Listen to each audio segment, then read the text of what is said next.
What's on your mind, Karen? Bear country. Yeah? Yes. I don't think there's bears out here.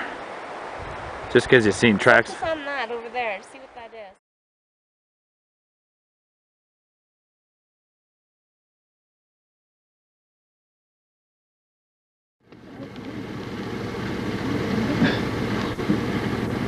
is. That, my friends, is a grizz.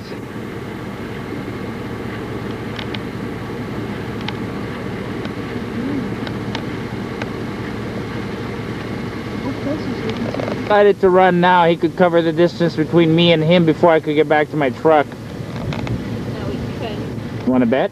We're here. We're wanting to make a little fire at night along shore, along the river, and frick, there's a bear right over there. Just spotted him. Is he a baby? We wanted to come by the river and make a fire and have dinner. It's a little nerve-wracking because there was a bear, but he's gone right now. But we got a fire, so. My heart is fucking racing big time right now. There's a cinnamon bear right on the trail just up ahead. Barely. I got my bear spray in my hand. There he is. You see him? I am shaking. Holy shit.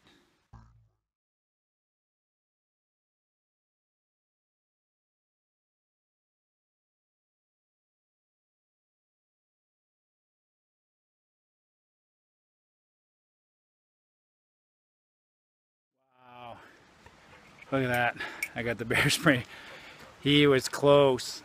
I saw him and then I stopped right away, grabbed Tika, and then I backed up a little bit, but he was still on the trail. So I grabbed the canister and I think Tika smelt him right away. Oh, wow. Quick story about the canister. Neat thing, well not neat thing, but when I was putting my pack in the car, somehow or other the orange clip came off, and when I was pushing the pack into the trunk of my car, psh, big spray just shot right past my head, and I was like, what the heck is that? Holy shit. Somehow or other I pushed on the trigger when I was shoving the pack into the car, and I came like, you know, inches from getting sprayed directly in the face. That would have ruined this trip, but it's good to know the spray works. The interesting thing about all this is I had the bell in my hands and I was trying to make as much noise as possible. I had it on Tika's collar. Well, not on her collar. I had it on her pack. And then I took off her pack to climb and I just put on her leash. And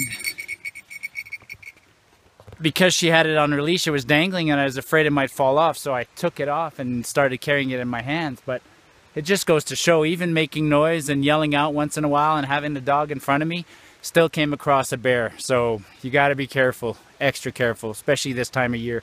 They get preoccupied. They're feeding on the berries and they don't pay attention is what happens. I saw something up ahead on the trail, but that bear was so blonde, like cinnamon color. So that's what caught me off guard, because as soon as I saw something, I was a little curious. I was like, what is that? You know, could it be an elk? Because there's a lot of elk around here, or maybe a deer. I mean, it was that color. Literally, it was as blonde can be. Not even cinnamon. That sucker was blonde. Gorgeous. Check out how red these things are. That's bear shit. I have no idea what the hell he's eating. Like, what gives him those seeds like that? Something. So, they are out here. People can see the bear track right there. Right there. Right there. Ooh, he's big. And then there's a moose track. Holy, look at the bear track here. Wow. 1, 2, 3, 4, 5 prints. Holy shit. Jesus Christ.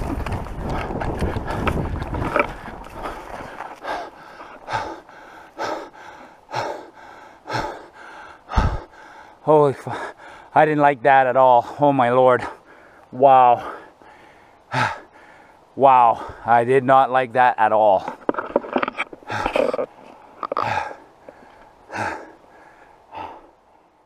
So we're walking along here, making noise, and it doesn't matter. Why? I don't know, the river's so loud.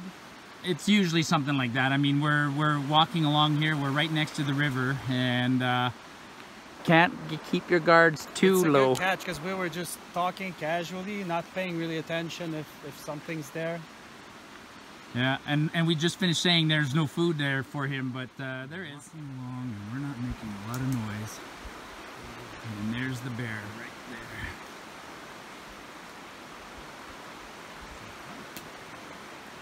He's not that big. There he goes. There's a. See the bear right there? Look at him run.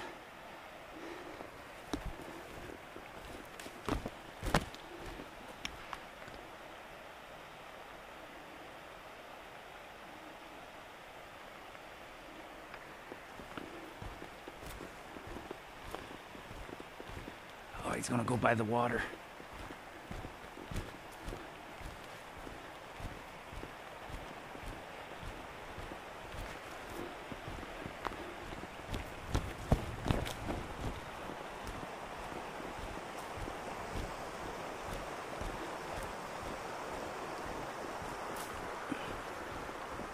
Probably heard me.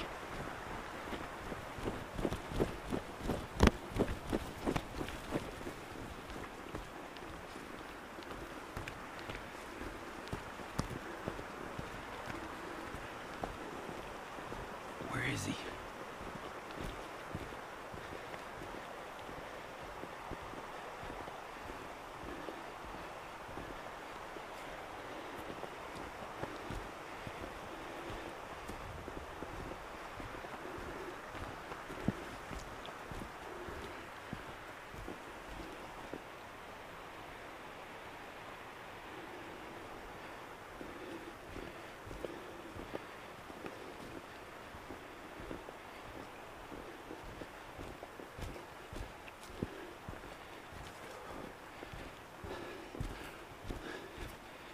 I feel better when I can see him. What happened on the way back? Just scared a big, it was big, a big grizzly bear. It was probably 30 feet in front of us. And then we both got our bear spray out. And it was still there and it bluffed. And now it's exciting, but we walked with our bear spray for a few minutes. So we know it's over there. So we found a site that's kind of, you know, we're protected by the river. We got the river on one side, the trails over there. We're gonna camp here. So yeah, that was quite exciting actually. I was in the front, Laurent was in the back. I thought we were talking loud enough. We're both talking to each other, yapping away, and all of a sudden we heard the noise and we both turned to our right and he saw it first and he just said bear, and then I just grabbed for my bear spray and so did he, and then he sounded like he was charging us, so I had my bear spray in my hand and it sounded like he was charging us and I was backing up, but he bluffed. He just went and then he turned around. So bluff is a good thing because he had us dead to right. Yeah, that bear encounter was a little nerve-wracking, but I think we scared him, he's scared of us, blah blah. I don't think he's gonna come. Grab the bear spray, put on the boots without socks, and let's go explore the area around the camp. The river's got to be somewhere near here. What I'm curious about is that orange flag and another one over there. You know, this is remote wilderness when, man, we're seeing critters here like everywhere, every day. Cool. Well, not cool. I just heard a cracking noise. It's a damn porcupine.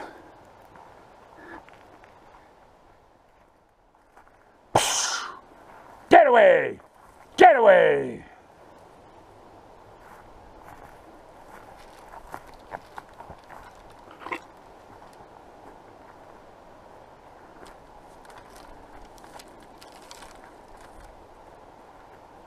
Look at how big that sucker is. And he's lost a lot of his quills already. He's been in a few combats. I've encountered bears on this trail twice. First time I was here about 3 years ago, and I was here solo with Tika, and I'll put a card to that video. and you can check out the timestamp and go right to it. But coming down from Lake of the Horns, I was making noise and I had a bell on Tika, and Tika was about 20 yards in front of me, maybe a little bit less, and all of a sudden a grizzly bear poked up and looked up at us, and boy did I grab the bear spray quickly. Luckily he just bolted and disappeared, but he was gorgeous. He was cinnamon colored. And then I was camping at that site that time, and he came by again later that night, and made me a little nervous, but reinforced two things. One is bells on dogs and people are insufficient. You need to make a ton of noise. And number two is when you're in an area like this, even when you're just walking around to go get water like this, you gotta have your bear spray. That big white bear is right here. Fuck. Let me show him to you. See him?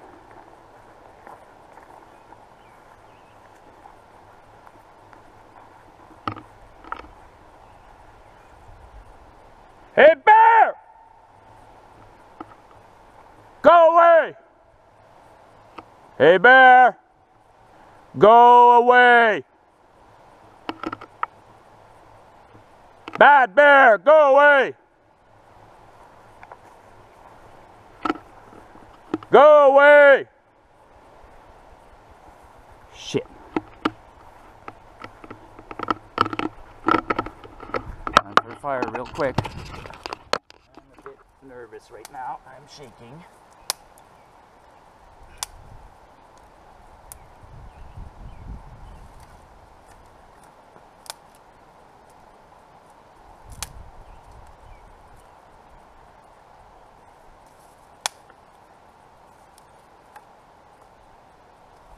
Look in my hand.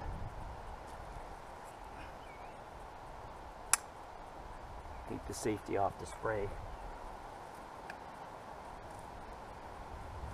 Hey, bear!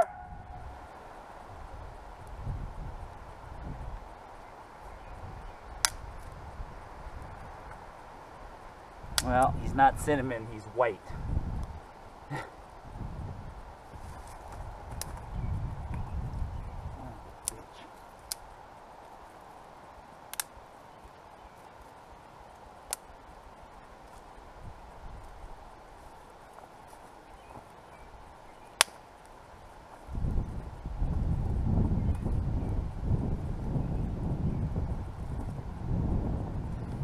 Now I can't see him. I don't need this aggravation right now. That's why I didn't like this spot in particular. Like I said, I got too many blind spots. Hey, bear! Go away! He's right there. You see him?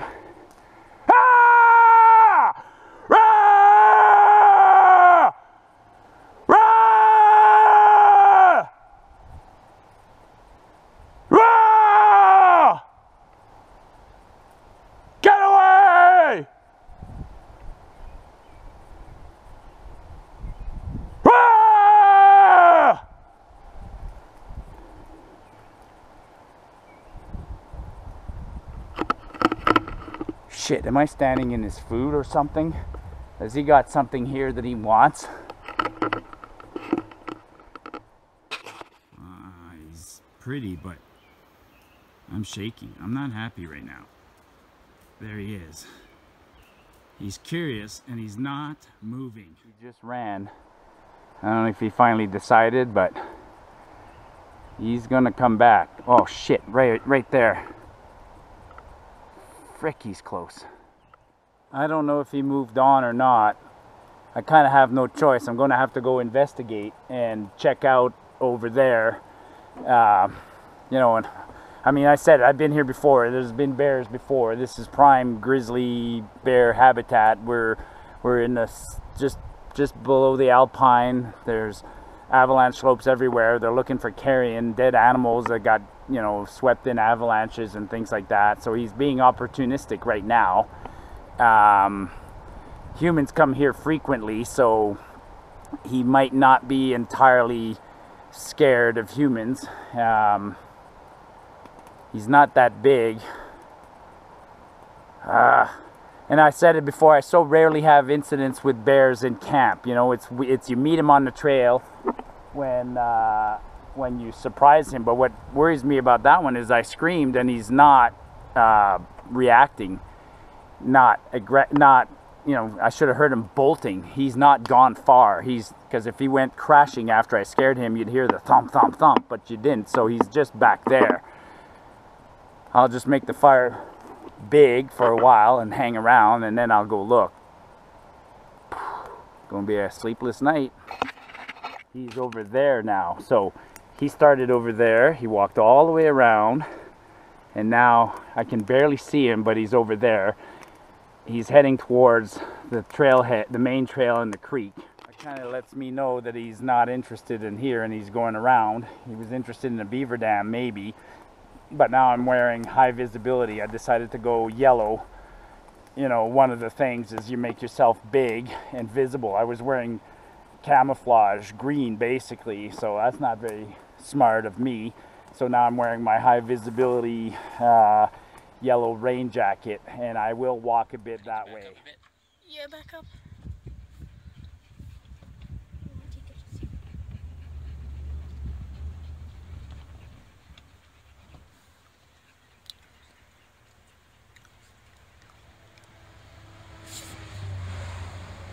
Would not want to meet him if we weren't in a car. No. Not that big. No.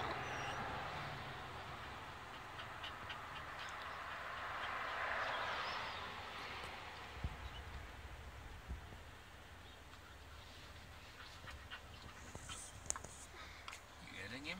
Mhm. Oh, nice.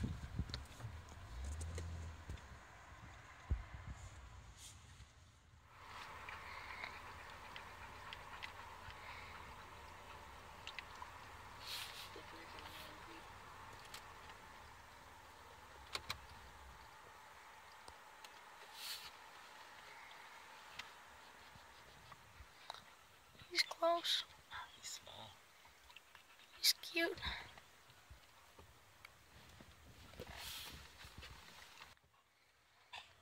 Holy shit, that's awesome.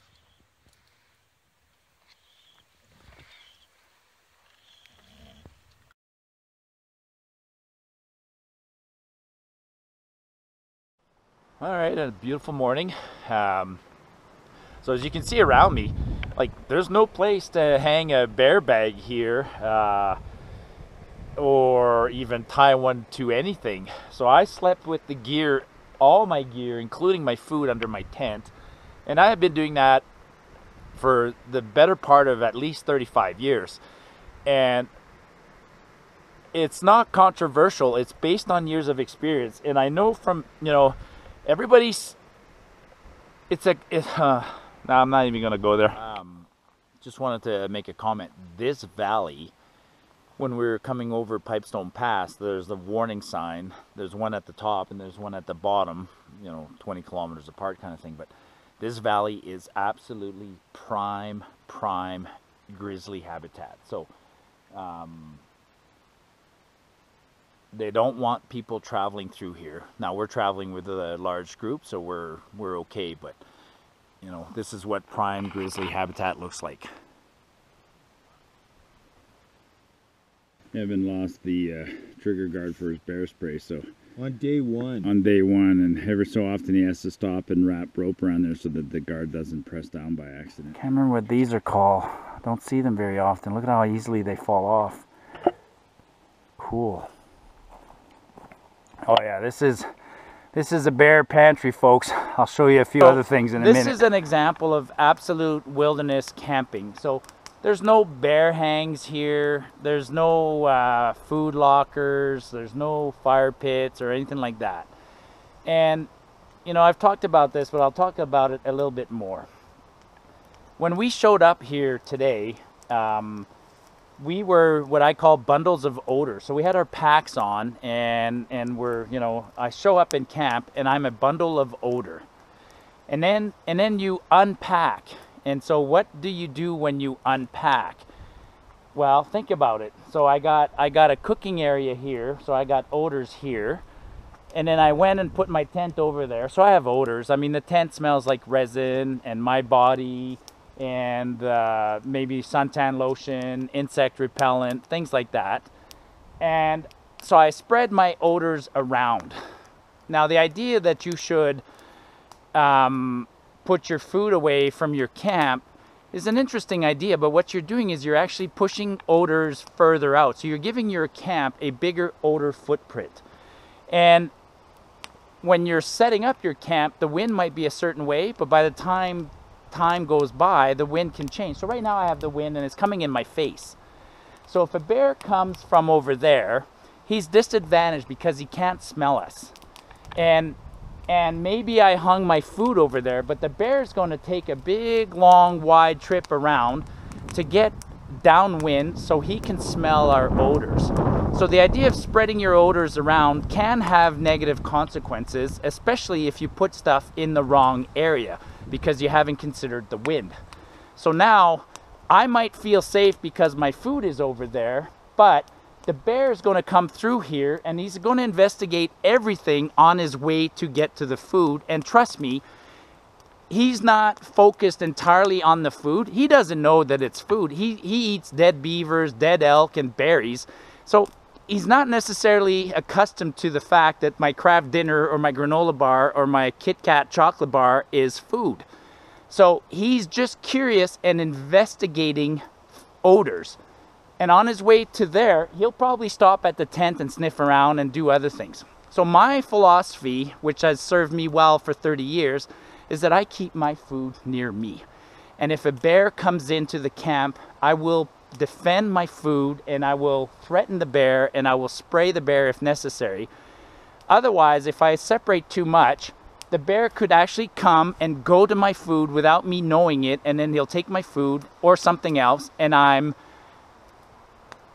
at a disadvantage because I'm now missing some gear. So it's not a strategy for everybody. If you show up in a campground and there's a bear pole or a food locker, sure, use it.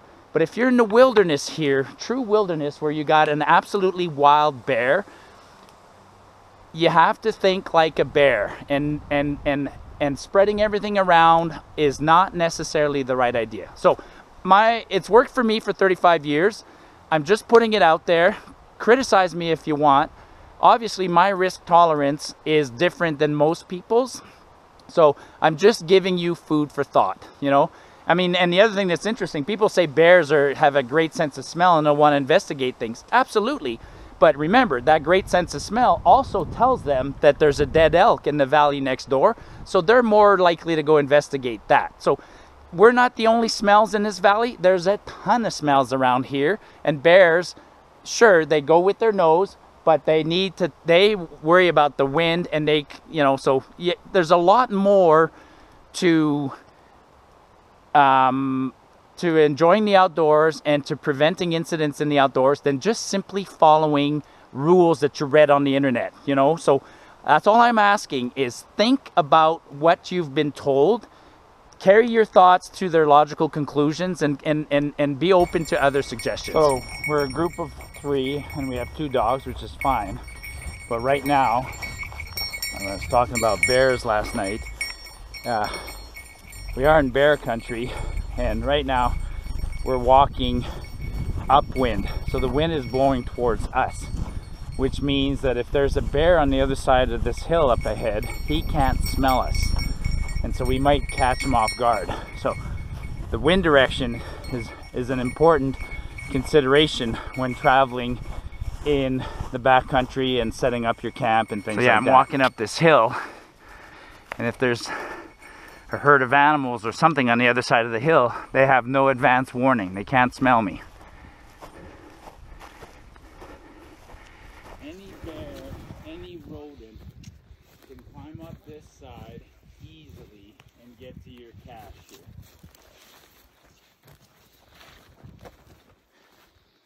The bear stands minimum 6 feet tall. Done.